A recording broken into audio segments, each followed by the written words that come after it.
with more. From ABC, this is World News Tonight with Peter Jennings. Reporting tonight from London. Good evening. We begin overseas tonight with the irony and agony of Mikhail Gorbachev.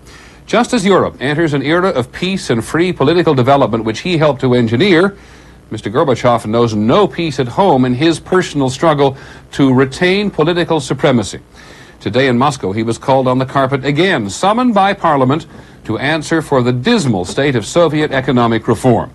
ABC's Jim Laurie is in Moscow.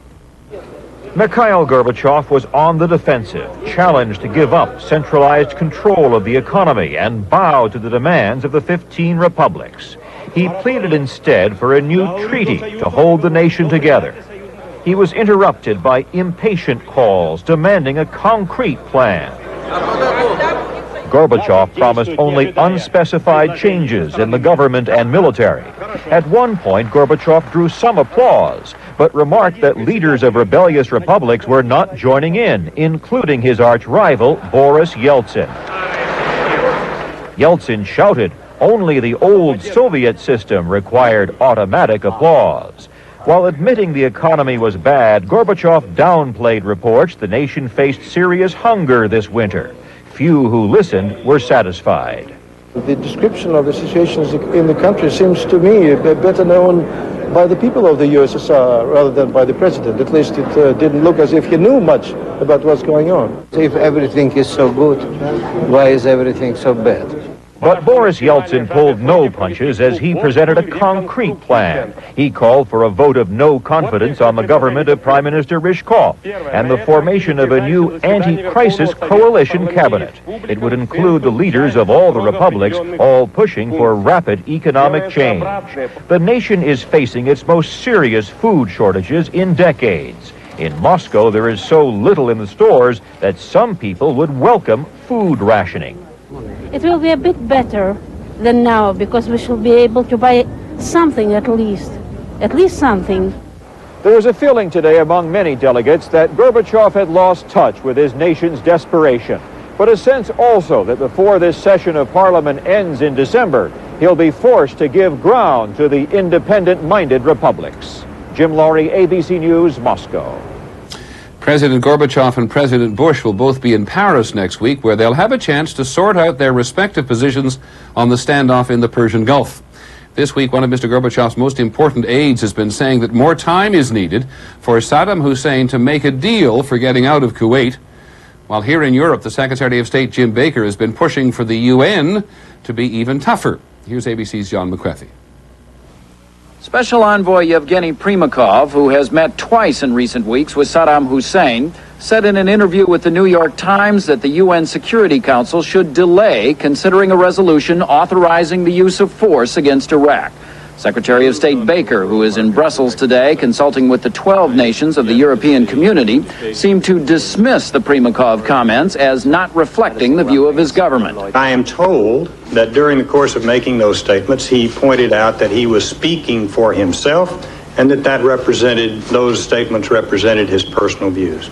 In the past, Baker has discovered that Primakov's eagerness to cut a deal with Saddam Hussein, one involving concessions to Iraq, did not represent the real position of Soviet leader Gorbachev. Baker again made it clear that the U.S. was not interested in any deal when he was asked about the ABC News interview where the Iraqi leader seemed to be showing a willingness to talk about withdrawing his troops from Kuwait. Well, the United Nations has passed 10 resolutions that call upon him to do just that. So we would like to see those resolutions implemented and implemented fully. So Baker will spend this weekend touching base with the foreign ministers of 8 countries that are now on the Security Council, including a crucial consultation with Soviet Foreign Minister Shevardnadze. Baker will argue that without a UN resolution authorizing use of force, the Iraqi leader can properly conclude that the coalition arrayed against him is divided, giving Saddam Hussein the hope that by hanging on in Kuwait, he can eventually cut a deal. John McCarthy, ABC News, Brussels. The Army has called up another 14,000 reservists for duty in the Gulf, medical and transportation specialists, who will join the 36,000 reserves already there. Another 230 Reserve and National Guard units in 35 states have been put on alert. We have taken another poll on the Gulf, and it shows the public growing more concerned as the standoff drags on, worried about how Mr. Bush is handling the situation, and worried about what might happen if war begins. With the details, ABC's Al Dale. With more than 200,000 U.S. troops now in the Gulf and more on the way, the latest ABC News Washington Post poll shows most Americans, 59%, still support administration policy in the Gulf. They moved in with a large force immediately, and I think that sent a clear message to Hussein. That is down from 65% support earlier this month. But among those who disapprove, nearly half say it is because Bush is moving too slowly. 61% of those polled approve of last week's decision to send more troops. Most also think it makes war with Saddam Hussein more likely. Come next spring, if he's not out of Kuwait, I think they'll go in. The United States will go in. 71% of those polled think there is going to be a war, and a slight majority, 54%, now say the U.S. should attack if the economic embargo fails to force Iraq out of Kuwait. If push comes to shove, we should show a little bit more force. They've tried just about everything else. I don't know what else there's left to do, except some show of force.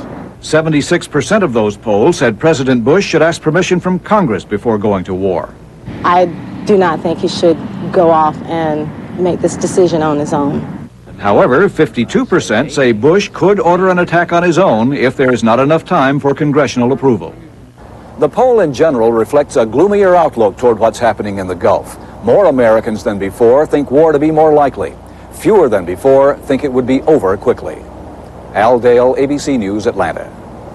President Bush is on his way overseas tonight. We will spend all next week in Europe and the Middle East.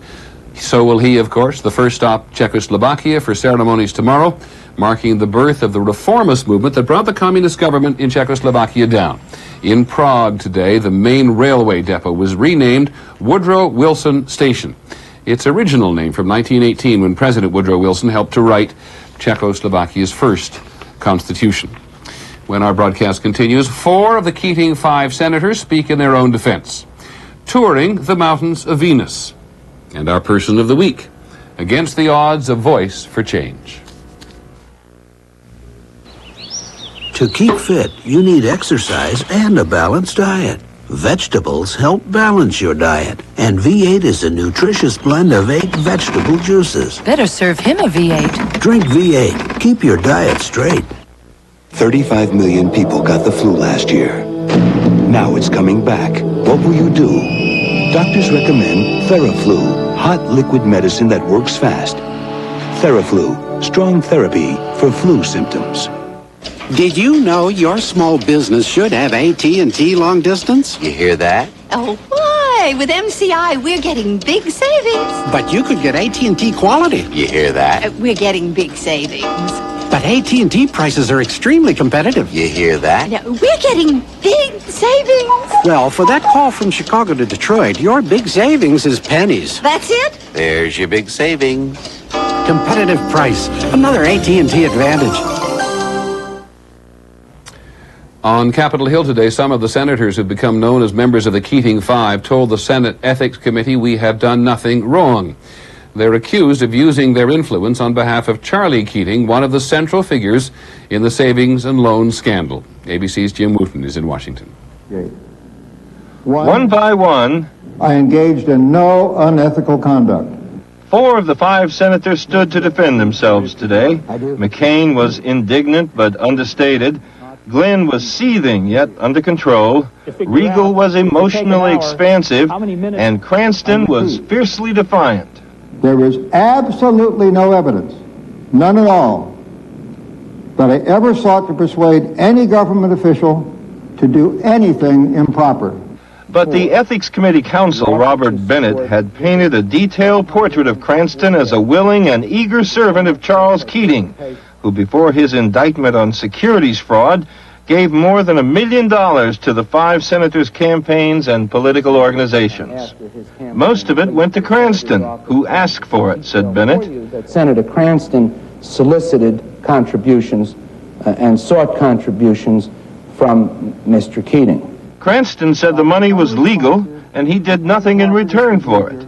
Besides, he wondered, how different was he from any of his colleagues? And if you decide that it's improper to take a lawful and proper action at any time in behalf of someone who has contributed legally and properly, then every senator, including every member of this committee, had better run for cover, because every senator has done it. The fifth senator, DeConcini, will present his opening statement Monday when the hearings resume. The hearings are far from over, but Cranston has already provided the theme. He and the other senators will insist that the rules for helping campaign contributors, even fat cats like Keating, are vague at best. And until those standards are more clearly defined, everybody in the Senate will be just as guilty or guiltless as they are.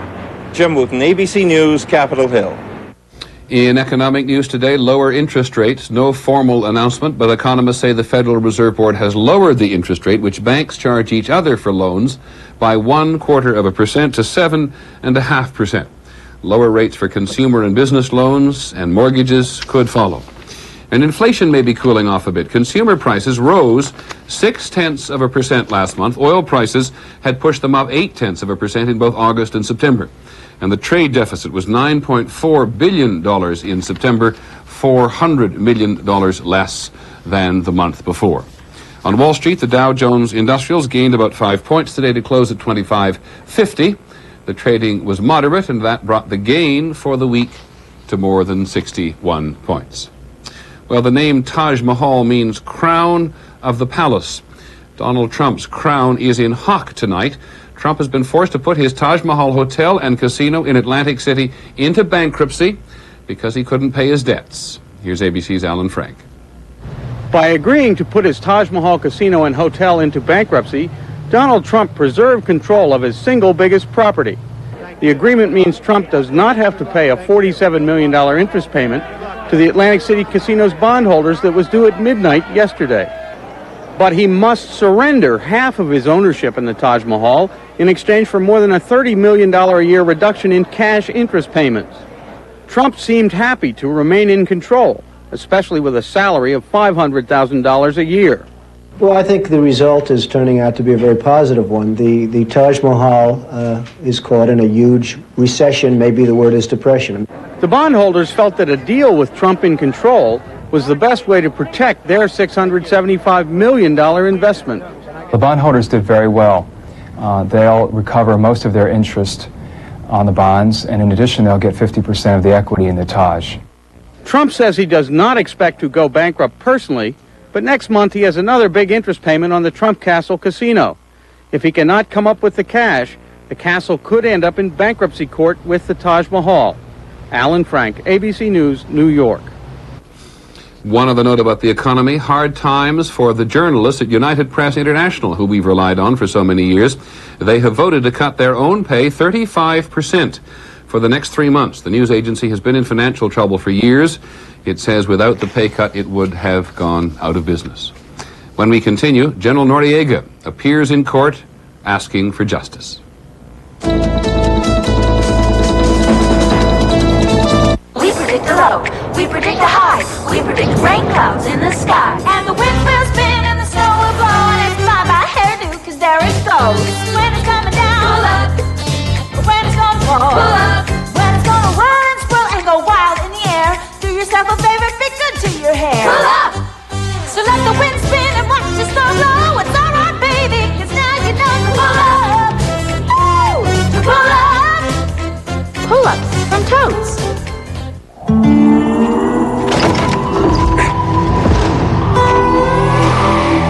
Now, for the price of an ordinary 4x4, you can own the American legend. The new Jeep Cherokee Sport with 4 doors, shift-on-the-fly 4-wheel drive, and a new high-output 4-liter engine. It's a whole different animal. Save up to $2,500 on 1990 Cherokees or get 50th anniversary discounts on select 91s. Take some vegetables and presto salad shooter. Shoot some slices salad shooter. Point and shoot right into stir fry or casserole. Shoot some shreds salad shooter. For hash browns or coleslaw. Shoot it fast, shoot it neat, shoot it pretty. salad shooter. Presto Salad Shooter Slicer Shredder. Clean up easy, dishwasher safe. Small enough to store anywhere. Great salads and much, much more. Salad shooter.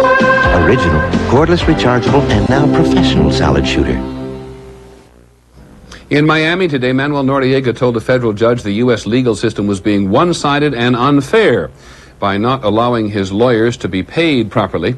The deposed Panamanian leader is awaiting trial on drug charges, and ABC's Mark Potter reports that Noriega and his attorneys are fighting with the government over the price of justice. Noriega's lawyers came to court today saying they can no longer afford to defend the general, who faces trial next year on drug charges. Since Noriega was imprisoned by U.S. authorities last January, his legal team has been paid virtually nothing. That's because the general's money, an estimated $27 million, was frozen in foreign banks at U.S. government request. The government has since asked that some of the funds be released, but so far none have been. The court has offered to pay Noriega's lawyers $75 an hour, which is much less than the amount normally charged by criminal defense lawyers. Noriega's attorneys say if the court doesn't improve its offer next week, they will all quit, and the court will have to appoint new lawyers. When you would receive approximately half of the amount of money you need to run your office, you would go bankrupt very quick. In an unusual move, Noriega himself argued in court to keep his original defense team, saying, "It is painfully obvious that the United States government does not wish me to defend myself and has done everything possible to deprive me of a fair trial and due process." Noriega's lawyers have also asked that the entire case be thrown out for what they claim is government misconduct, including the alleged taping of phone conversations between Noriega and his attorneys. The government response is due in 2 weeks. Mark Potter, ABC News, Miami. In other news, it seems to be a season for great horses to succumb. Northern Dancer, the winner of the Kentucky Derby and the Preakness in 1964, has died after a severe case of colic. He was 29 years old. Another great stallion, Alidar, was given a fatal injection yesterday after breaking 2 leg bones. When we continue, looking at Venus in 3 dimensions.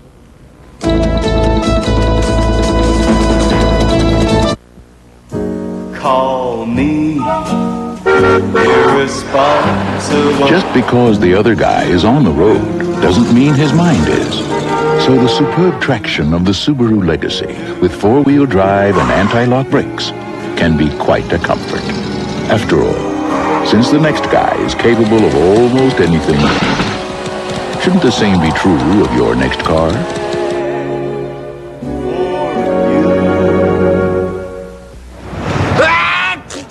I'm working and you're sneezing. Well, I took a cold pill this morning. Didn't last. Take Contact. That's the one with those 600 Tiny Tide pills. That lasts 12 hours. That's up to 3 times longer than the ordinary cold medicine you took. There's a whole day's work in every Contact. I get it. Oh. Finito. Contact saved the day. There's a whole day's work in every Contact. The Remington microscreen shaves as close as a blade, or your money back. Hold it. The Remington microscreen is more than closeness. Listen. That powerful motor makes Remington a quick shave, and its 2 thin, flexible screens adjust for true comfort. The Remington microscreen, quick, comfortable, shaves as close as a blade, or your money back. Attaboy. That's Remington. And the perfect gift for women is the Lady Remington Rechargeable, also with a money-back guarantee. More and more people are finding more and more reasons to choose the Discover card. Here's one. Cash back for every charge. It pays to Discover. Do you have a friend or relative you'd love to be with this Thanksgiving, but can't? Send the Autumn Harvest Bouquet, only from your FTD florist. It's a great way to be there without really being there. The Magellan space probe continues to send back amazing pictures of Earth's sister planet Venus. This time the pictures have been computer-enhanced into 3-dimensional images. They're fascinating scientists who wonder how 2 sisters could be so different. Here's ABC's Judy Muller. Welcome to Ishtar, a spectacular range of giant mountains on the planet Venus that dwarfs the Himalayas here on Earth. This computer-enhanced tour of Ishtar and the nearby plains of Lakshmi was made possible by the radar mapping of the Magellan space probe. Scientists at the Jet Propulsion Laboratory say the data revealed geologic patterns that will challenge researchers for years to come. It reminds me a little bit of a video cassette on which one has recorded a great number of stories, but forgot to erase all the earlier ones. Some of those stories may help scientists understand why Venus, the planet most like Earth in terms of size, density, and distance from the sun, turned out to be so different. Nowhere on Earth are there pancake domes, horseshoe craters, and ridges so steep that on Earth they would collapse of their own weight. You have to be struck also by the fact that we're using everything that we know about the Earth to try to understand these things right now. And what scientists learn about Venus may help them better understand the Earth. Judy Muller, ABC News, Los Angeles. In Pittsburgh today, doctors say that Stormy Jones died last Sunday because her body rejected her transplanted heart, not her liver. She had been the first person to receive both a new heart and a new liver 6 years ago. Doctors say it's most unusual for a heart to be rejected so long after surgery. We'll be back in just a moment.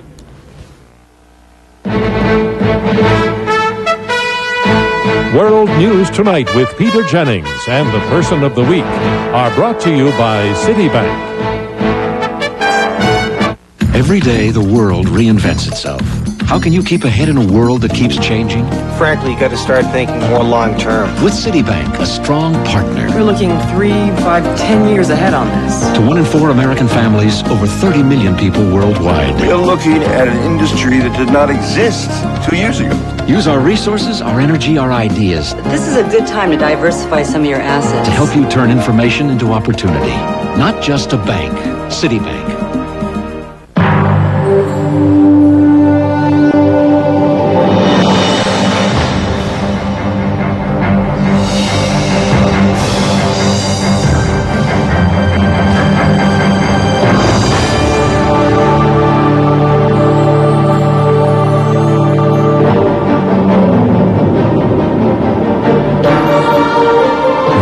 Of the minivan is now complete. How fast does your antacid start working? On my heartburn, maybe 3 minutes. Ryopan starts in 2.2 seconds. Lab tests show that Ryopan Plus 2 starts neutralizing acid on stomach contact in 2.2 seconds. 2.2 seconds? Remember Ryopan. What a feeling, feeling fresh. Introducing Fix-It-Int Fresh with a crisp, clean feeling and a stronger hold than any other cream adhesive. A fresh new feeling and stronger hold are 2 new reasons to Fix-It-Int and forget it. This is Bob Mueller. Coming up on Channel 2 News at 6, a fiery wreck ties up traffic on Interstate 40. And we'll tell you what educators think about Governor McWhorter's billion-dollar education improvement package. We'll have details coming up next on Channel 2 News at 6. And finally this evening, our Person of the Week. For yet another week, much of our attention has been focused on a wide assortment of politicians who will have an influence on whether the Middle East becomes embroiled in war again. Tonight, however, back in Western Europe, we have chosen a woman whose political success in the most unlikely environment has been astounding. To all those who have no voice or whose voice is weak, I say, take heart. There is hope. Nice to meet you. How are you? There wasn't much hope, according to Irish bookmakers. The odds were put at 100 to 1 when the presidential campaign of Mary Robinson began in Ireland only in May. I would like to formally declare that Mrs. Mary Robinson has been duly elected as President of Ireland. The eloquent Mary Robinson, maverick voice for political change in the Republic of Ireland, Mary Robinson, successful constitutional lawyer. And when the votes were finally counted, an ecstatic president-elect. I applied to the people of Ireland for the job of president. They said, don't ring us, we'll ring you. I began my campaign in a journey of joy and discovery, of myself, of my country, of the people of Ireland. Now, 7 months later, I find that these places did not forget me. The people of Ireland did ring me and gave me the job. I don't know whether to dance or to sing, and I have done both, and I hope to do more of both. It is true the Irish presidency is largely symbolic. But with the election of social reformer Mary Robinson, the day of the figurehead president in Ireland may be drawing to an end. I think it's a message that says that times are changing. There have been very wide debates on social issues such as divorce and contraception and abortion, and there will be challenges to the status quo again.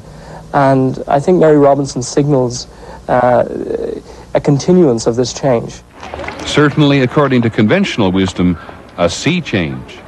In a country that is 90% Catholic, Robinson, herself a Catholic, has fought vigorously for a woman's right to have an abortion, although she is personally opposed. She has fought to legalize divorce and make contraceptives readily available. Now that Irish voters have bought both her style and her message, she intends to use the presidency as her bully pulpit.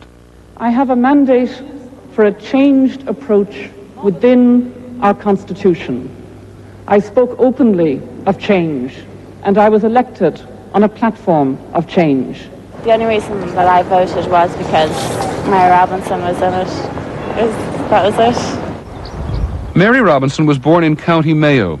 A teacher once called her a child of rare intellectual integrity. After university in Dublin and Harvard Law, she became, at 25, the youngest professor of law ever at Trinity College in Dublin, her alma mater. She has broken the mold in many ways. Her husband of more than 20 years is a Protestant. Today, at 46, she has served in the Irish Senate for the past 2 decades. Always the outsider, a feminist in the political world of male cronyism, a radical in a conservative society. But as proud to be named County Mayo's Man of the Year as she is to be Ireland's first woman president. I was elected by men and women of all parties and none, by many with great moral courage, who stepped out from the faded flags of the Civil War and voted for a new Ireland, and above all, by the women of Ireland, Mná na hÉireann.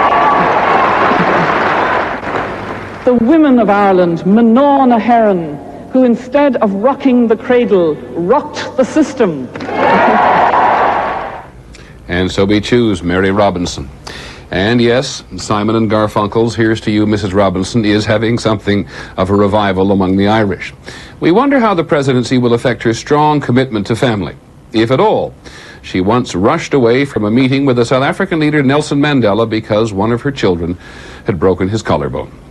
That's our report on World News Tonight. I'm Peter Jennings. We'll stay overseas throughout next week with reports on the president's trip. We'll be in Paris on Monday as the leaders from East and West meet to formally end the Cold War and launch a new Europe committed to peace. So we hope you have a good weekend. Good night from London.